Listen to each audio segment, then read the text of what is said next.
മനുഷ്യന് ദൈവവുമായിട്ട് ബന്ധപ്പെടുവാനുള്ള അതിമഹത്തായ ഉപാധിയാണ് പ്രാർത്ഥന. പ്രാർത്ഥനയ്ക്കുള്ള ഒരു ഉദാഹരണം പറയുകയാണെങ്കിൽ, നാം എല്ലാവരും ഇന്ന് മൊബൈൽ ഫോൺ ഉപയോഗിക്കുന്നവരാണ്. 10,000-കണക്കിന് മൈൽ ദൂരെയുള്ളവരോടും ബന്ധപ്പെടുവാൻ തക്കവണ്ണം നിമിഷ നേരത്തിൽ നമുക്ക് മൊബൈൽ ഫോണോടുകൂടി സാധിക്കുന്നുണ്ട്.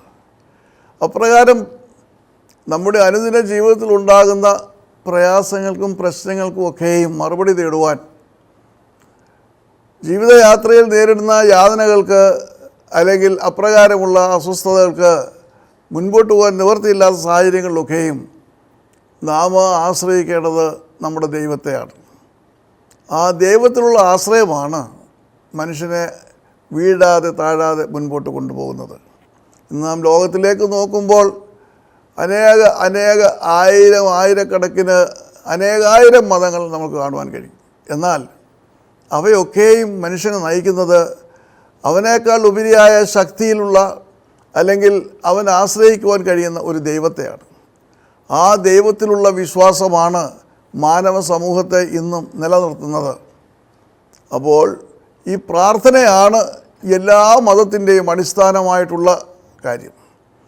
ക്രൈസ്തവ സമൂഹത്തെ സംബന്ധിച്ച് പറയുമ്പോൾ പ്രാർത്ഥന അവൻ്റെ ജീവശ്വാസമാണ്.